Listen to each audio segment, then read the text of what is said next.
कहानी की शुरुआत में हम जिम नाम के एक लड़के को देखते हैं जो अपनी कार के बाहर खड़ा है और अपनी गर्लफ्रेंड ग्रेस का वेट कर रहा है। असल में ये दोनों एक ट्रिप एंजॉय करने के लिए न्यू मैक्सिको सिटी जाने का प्लान कर रहे हैं। कुछ ही पलों में ग्रेस भी वहां पहुंच जाती है। फिर वो दोनों अपनी कार में बैठकर न्यू मैक्सिको सिटी की तरफ अपनी जर्नी पर निकल पड़ते हैं। लेकिन सिटी की सीमा पार करने से पहले ही ग्रेस को वॉशरूम जाने की जरूरत पड़ जाती है। इस वजह से वो रास्ते में एक जगह कार रोक लेते हैं। फ्रेश होने के बाद वो लोग एक बार फिर अपनी जर्नी कंटिन्यू करते हैं। सफर में आगे जाते जाते रात घिराती है और हाईवे पर काफी तेज बारिश शुरू हो जाती है। हालांकि कार के अंदर वो दोनों मजे से बात करते हुए अपनी ड्राइव एंजॉय कर रहे थे, लेकिन तभी अचानक हाईवे पर उनकी गाड़ी के सामने एक अनजान आदमी आ जाता है। उसे टक्कर से बचाने के लिए जिम तुरंत अपनी कार को संभालता है और कंट्रोल करने की पूरी कोशिश करता है। इस बीच उनका एक बहुत ही भयानक एक्सीडेंट होते होते रह जाता है। जिम को उस आदमी की इस हरकत पर बहुत तेज गुस्सा आता है। वो गाड़ी रोककर उस पर अपना गुस्सा उतारना चाह रहा था, लेकिन ग्रेस उसे ऐसा करने से मना कर देती है। ग्रेस को लगता है कि इतनी रात में हाईवे पर रुकना बिल्कुल भी सेफ नहीं है, इसलिए वो जिम से वहां से जल्दी निकलने की जिद करती है। अब हम उस आदमी को देखते हैं जो पास ही खड़ी एक बंद गाड़ी के पास से जिम और ग्रेस की तरफ आगे बढ़ रहा था। जिम जल्दी से अपनी कार स्टार्ट करके वहां से निकलने का ट्राई करता है, लेकिन किस्मत खराब होने के कारण शुरुआत में कार स्टार्ट नहीं होती। बार बार कोशिश करने के बाद इंजन ऑन हो जाता है और ग्रेस और जिम वहां से निकल भागते हैं। इस डरावने इंसिडेंट के बाद वो दोनों किसी तरह अपनी घबराहट को कंट्रोल करते हैं और रास्ते में एक गैस स्टेशन पर रुकते हैं। क्योंकि आगे का सफर लंबा था, उनके पास खाने पीने का कुछ नहीं बचा था और गाड़ी में डीजल भी डलवाना जरूरी था। जिम वहां शॉप के अंदर जाता है और शॉपकीपर को बताता है कि उन्हें हाईवे पर एक आदमी मिला था जिसे शायद मदद की जरूरत है। उसकी गाड़ी शायद खराब हो चुकी थी और वो हाईवे पर अकेला ही बारिश में लिफ्ट मांग रहा था। जिम शॉपकीपर से पूछता है कि क्या उनके पास कोई ट्रॉली वगैरह है जिससे टो करके वो लोग उस आदमी की हेल्प कर सकें।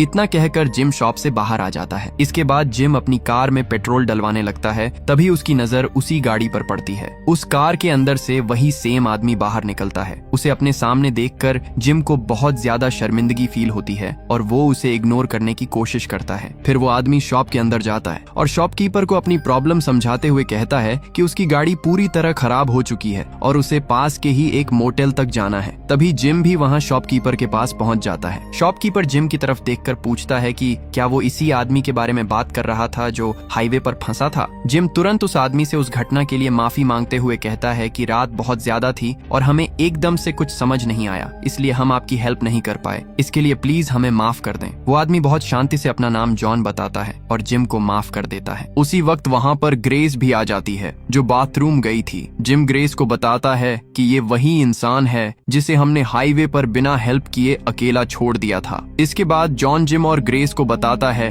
कि उसे पास के ही एक मोटेल में जाना है और उसकी गाड़ी टूट चुकी है। वो पूछता है कि क्या वो लोग उसे मोटेल तक लिफ्ट दे सकते हैं। जिम अपनी गलती सुधारने के चक्कर में बिना ज्यादा सोचे उसे लिफ्ट देने के लिए राजी हो जाता है। इसके बाद वो तीनों कार में सवार होकर वहाँ से आगे के लिए निकल पड़ते हैं। अब थोड़ी ही दूर आगे जाने पर जॉन जिम से कहता है कि उसकी गर्लफ्रेंड ग्रेस बहुत ही ज्यादा ब्यूटीफुल है। बात करते करते जॉन ग्रेस को लेकर कुछ भद्दे और गलत कमेंट भी पास कर देता है। ये सब सुनकर जिम का दिमाग खराब हो जाता है और वो भी गुस्से में जॉन की वाइफ के बारे में कुछ उल्टा सीधा बोल देता है। इस बात पर जॉन का असली रूप सामने आता है और वो बुरी तरह भड़क जाता है। वो कार में रखा जिम का मोबाइल अपने हाथों से ही तोड़ देता है और जेब से एक धारदार चाकू निकालकर जिम को डराने की कोशिश करता है। पीछे की सीट पर बैठी ग्रेस ये पागलपन देखकर छुपकर पुलिस को कॉल करने का ट्राई करती है, लेकिन जॉन उसे पकड़ लेता है। वो ग्रेस की गर्दन पर अपना चाकू टिकाकर जिम को कार ड्राइव करते रहने के लिए फोर्स करता है। जिम और ग्रेस अंदर से पूरी तरह डर चुके थे और उन्हें कुछ भी समझ नहीं आ रहा था कि आखिर जॉन उनके साथ ऐसा बर्ताव क्यों कर रहा है और उसका असली इरादा क्या है। अपनी जान बचाने के लिए जिम अचानक गाड़ी का ब्रेक बहुत जोर से लगाता है। इस झटके से जॉन उछलकर आगे विंड ग्लास से जा टकराता है और उसका सिर फूट जाता है। सही मौका देखकर जिम उसे जोर से लात मारकर कार से बाहर सड़क पर फेंक देता है और फुल स्पीड में गाड़ी वहां से भगा लेता है। वो दोनों इतने ज्यादा डरे हुए थे कि बस किसी तरह हिम्मत करके अपनी जर्नी को कंटिन्यू करते हैं। डर के साए में चलते चलते सुबह हो जाती है। सुबह की रोशनी में उन्हें हाईवे पर पर अपने आगे एक कार नजर आती है जिसमें एक फैमिली मौजूद थी जो शायद किसी ट्रिप पर जा रही थी। जिम और ग्रेस उन नॉर्मल लोगों को देखकर काफी खुश होते हैं और पिछली रात की उस खौफनाक घटना को भुलाने का ट्राई करते हैं, लेकिन अगले ही पल उनके पैरों तले जमीन खिसक जाती है जब वो ध्यान से देखते हैं कि उस कार में उस फैमिली के साथ जॉन भी बैठा हुआ है। उसने चालाकी से उस फैमिली से लिफ्ट ली थी और असल में वो उन्हें भी खत्म करने के इरादे से उनके साथ जा रहा था। जिम को लगता है कि उन्हें अब इस मुसीबत में दोबारा नहीं पड़ना चाहिए, लेकिन ग्रेस कहती है कि उन्हें उस फैमिली की हेल्प करनी ही होगी, वरना जॉन उन मासूम लोगों को बहुत बुरा नुकसान पहुंचा देगा। ग्रेस की बात मानकर जिम अपनी गाड़ी को स्पीड में उनकी कार के साइड में ले जाता है। वहाँ ग्रेस चिल्लाकर उस फैमिली को वार्न करती है कि उनके साथ बैठा इंसान एक बहुत ही खतरनाक क्रिमिनल है जो किसी भी वक्त उनकी फैमिली की जान ले सकता है। लेकिन इसी बीच उनका ध्यान सड़क से हट जाता है और हाईवे पर सामने से एक बड़ा सा ट्रक पूरी स्पीड में आ जाता है। जिम उस ट्रक से टक्कर बचाने के लिए स्टीयरिंग घुमाकर कार को कंट्रोल करने की बहुत कोशिश करता है, लेकिन गाड़ी हाईवे से नीचे कच्ची जगह पर उतरकर एक गहरी खाई के पास जाकर पलट जाती है और उनका एक बहुत भयानक एक्सीडेंट हो जाता है। हालांकि किस्मत अच्छी थी कि इस खौफनाक हादसे में ग्रेस और जिम दोनों को ज्यादा चोट नहीं आई और वो बाल बाल बच जाते हैं। गाड़ी पूरी तरह कबाड़ बन चुकी थी, इसलिए अब उनके पास सिटी की तरफ जाने के लिए कोई दूसरा ऑप्शन नहीं बचा था। मजबूर होकर वो लोग पैदल ही सिटी की तरफ आगे बढ़ने लगते हैं। वो हाईवे पर आने जाने वाली गाड़ियों को हाथ देकर लिफ्ट मांगने की बहुत कोशिश करते हैं, लेकिन उनकी हालत देखकर कोई भी अपनी गाड़ी नहीं रोकता। अब वो लोग पैदल ही सिटी की तरफ चलते रहते हैं। थोड़ी दूर जाने पर रास्ते में उन्हें वही कार दिखाई देती है जिसमें वो फैमिली और जॉन मौजूद थे। वो कार हाईवे के किनारे सुनसान जगह पर खड़ी थी। डरते डरते पास जाकर देखने पर जिम और ग्रेस को पता चलता है कि जॉन ने उस फैमिली के सभी मेंबर्स को बड़ी बेरहमी से मौत के घाट उतार दिया है। उन सब में से सिर्फ एक आदमी ही अभी जिंदा बचा था और उसकी हालत भी बहुत ज्यादा नाजुक थी। जिम और ग्रेस बिना टाइम वेस्ट किए उस घायल आदमी को उसी गाड़ी में बैठाकर हॉस्पिटल की तरफ तेजी से गाड़ी भगाने लगते हैं, लेकिन रास्ते में उस आदमी की हालत और ज्यादा बिगड़ने लगती है और खून बहना रुक नहीं रहा था। जिम एक रेस्टोरेंट के पास अपनी गाड़ी रोकता है और ग्रेस से कहता है कि वो जल्दी से अंदर जाकर पुलिस को कॉल करे। वो खुद गाड़ी में ही रुककर उस आदमी का बहता हुआ खून रोकने की कोशिश में लग जाता है। ग्रेस भागकर रेस्टोरेंट में जाती है और एक वेटर को कहती है कि वो तुरंत पुलिस को फोन मिलाए। इतना कहकर वो घबराहट में बाथरूम चली जाती है, जहाँ खिड़की से उसे एक बार फिर बाहर जॉन की कार नजर आ जाती है। उसे देखकर वो डर के मारे उसी बाथरूम में छिप जाती है, लेकिन थोड़ी ही देर बाद वहाँ एक पुलिस वाला आ जाता है जो उसे अपनी गन पॉइंट पर ले लेता है और देखते ही देखते वहाँ पर और भी बहुत सारे पुलिस वाले आ जाते हैं जो जिम और ग्रेस दोनों को मुजरिम समझकर अरेस्ट कर लेते हैं। इस दौरान ग्रेस और जिम उन्हें बार बार समझाने की बहुत कोशिश करते हैं कि वो तो सिर्फ उस आदमी और उसकी फैमिली की हेल्प कर रहे थे, उन्होंने किसी को नहीं मारा।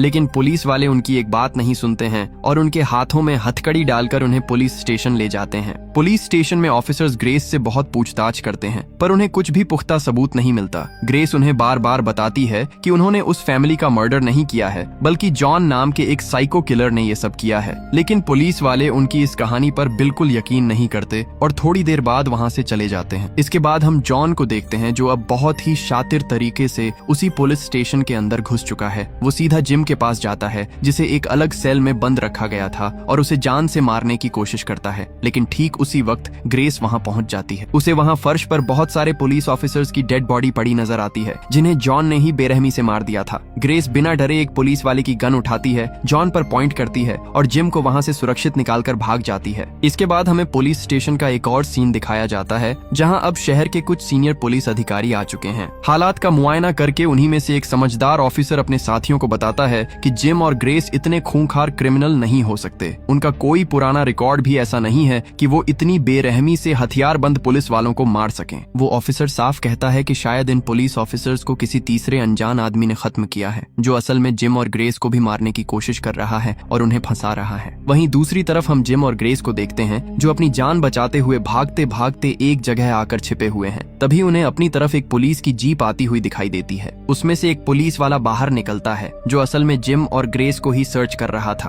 तभी ग्रेस जिम को समझाती है कि उन्हें अब और नहीं भागना चाहिए और पुलिस को सामने से सब सच बताने की कोशिश करनी चाहिए। असली कातिल को पकड़वाने के लिए उन्हें उस उस पुलिस वाले की हेल्प मांगनी ही होगी। ग्रेस के कहने पर जिम बाहर उस पुलिस वाले से बात करने और उसे सारी डिटेल्स समझाने के लिए जाता है, लेकिन वो पुलिस वाला उसकी कुछ नहीं सुनता और उसे तुरंत अरेस्ट करने लगता है। वो अपने सीनियर ऑफिसर को कांटेक्ट कर देता है कि उसने एक सस्पेक्ट को पकड़ लिया है, लेकिन तभी वहाँ ग्रेस अपने हाथों में गन लेकर आ जाती है और उस पुलिस वाले को गन पॉइंट पर रखकर वहाँ से चले जाने के लिए कहती है। लेकिन अचानक से एक गोली चलने की आवाज आती है और उस पुलिस वाले को गोली लग जाती है, जिससे वो वहीं गिरकर मर जाता है। ये गोली ग्रेस ने नहीं बल्कि छुपकर बैठे जॉन ने ही चलाई थी, ताकि इस मर्डर का पूरा इल्जाम भी ग्रेस और जिम के सिर पर ही आ जाए। ये सारा नजारा दूर से उस पुलिस वाले के कुछ साथी ऑफिसर्स देख लेते हैं। उन्हें भी यही लगता है कि ग्रेस और जिम ने ही उस पुलिस वाले को अपनी गन से शूट किया है। हालात बिगड़ते देख जिम और ग्रेस उसी पुलिस वाले की कार लेकर वहाँ से भाग जाते हैं, लेकिन अब पूरे सिटी की पुलिस पूरी फोर्स के साथ जिम और ग्रेस के पीछे पड़ चुकी थी। इस दौरान हम कुछ पुलिस वालों को आसमान से हेलीकॉप्टर के जरिए भी उनका पीछा करते हुए देखते हैं।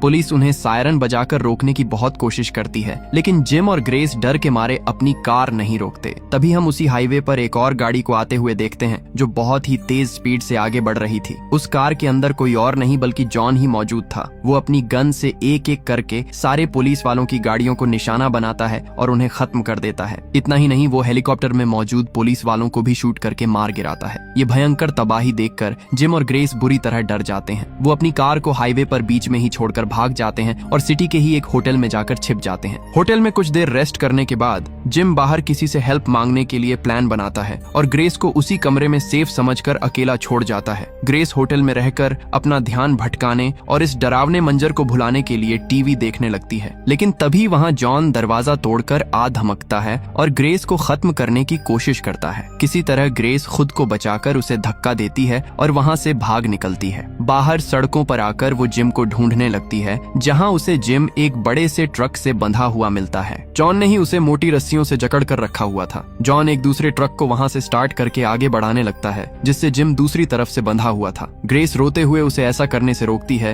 लेकिन जॉन उसकी कोई बात नहीं सुनता। वो ग्रेस को एक अजीब सी शर्त देता है और कहता है कि अगर उसे जिम की जान बचानी है तो उसे अपने हाथों से जॉन को खत्म करना होगा, वरना वो ट्रक चला देगा और जिम को बेरहमी से खींचकर 2 टुकड़ों में बांट देगा। ये सुनकर ग्रेस बहुत ज्यादा डर जाती है। तभी वहाँ सायरन की आवाज के साथ बहुत सारे पुलिस वाले भी आ जाते हैं, जो चारों तरफ से उन्हें घेर लेते हैं और ग्रेस को हथियार डालकर सरेंडर करने के लिए कहते हैं। पुलिस को अभी भी नहीं पता था कि असली कातिल जॉन है। उन्हें लगता है कि ग्रेस और जिम ही असली मुजरिम हैं। पुलिस वाले ग्रेस को अपनी गन नीचे रखने के लिए कहते हैं, लेकिन घबराहट में ग्रेस के हाथों से गन नीचे गिर जाती है। जॉन मौका देखकर उसे पकड़ लेता है और उसके कान में कहता है कि सिर्फ तुम्हारी वजह से तुम्हारे बॉयफ्रेंड जिम की मौत होगी। देखते ही देखते जॉन उस ट्रक को झटके से आगे बढ़ा लेता है, जिस कारण रस्सियां खींचती हैं और जिम की बॉडी के बीच से 2 टुकड़े हो जाते हैं और उसकी बेहद दर्दनाक मौत हो जाती है। इसके बाद पुलिस वाले जॉन को अरेस्ट कर लेते हैं और ग्रेस को भी हथकड़ी लगाकर अपने साथ ले जाते हैं। पुलिस स्टेशन में सीनियर ऑफिसर ग्रेस को बताता है कि वो जिस आदमी को जॉन बुला रही है उसका असली नाम जॉन नहीं है।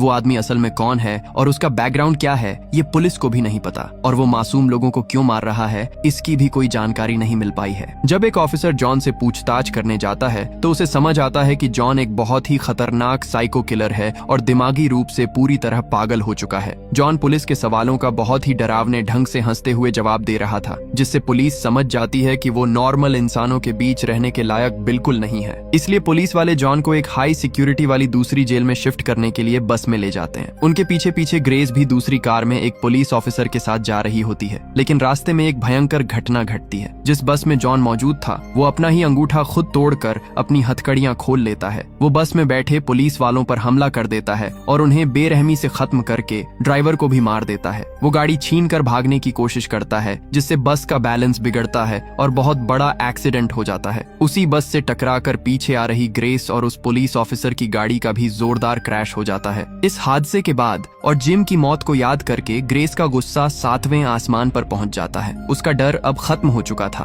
और वो किसी भी कीमत पर उस दरिंदे जॉन की जान लेना चाहती थी। वो उस घायल पुलिस ऑफिसर की गन उठाती है और जॉन को खत्म करने के इरादे से आगे बढ़ती है। वो उस बस के पास पहुंचती है जिसमें जॉन फंसा हुआ था। जैसे ही वो बस का दरवाजा खोलती है, अंदर घात लगाए बैठा जॉन बहुत ही चालाकी से उसे पकड़कर उसी बस के अंदर लॉक कर देता है और बाहर निकल जाता है। एक्सीडेंट की वजह से बस का डीजल लगातार लीक हो रहा था, जिसके कारण उस बस में एक बहुत बड़ा ब्लास्ट हो जाता है। आग की लपटें देखकर जॉन को लगता है कि वो आजाद हो गया और वो बाहर आकर उस पुलिस ऑफिसर को भी अपनी गन से शूट कर देता है। लेकिन थोड़ी देर बाद हम देखते हैं कि इस भयंकर ब्लास्ट में भी ग्रेस अभी मरी नहीं थी। वो आग की लपटों से घिरी उस बस से बाहर निकलती है। उसके हाथ में एक शॉर्ट गन थी। वो बिना कोई मौका गंवाए उसी हाईवे पर जॉन को सामने से निशाना बनाती है और उसे मार गिराती है। इस तरह ग्रेस अपने बॉयफ्रेंड जिम की मौत का बदला जॉन की मौत के साथ ले लेती है और इसी धमाकेदार सीन के साथ ये शानदार मूवी यहीं पर खत्म हो जाती है। तो दोस्तों, अगर आप ऐसी सिचुएशन में फंस जाओ तो बचने के लिए क्या करोगे, कमेंट करके जरूर बताना और ऐसी ही कहानियों के लिए हमारे चैनल को सब्सक्राइब जरूर करना।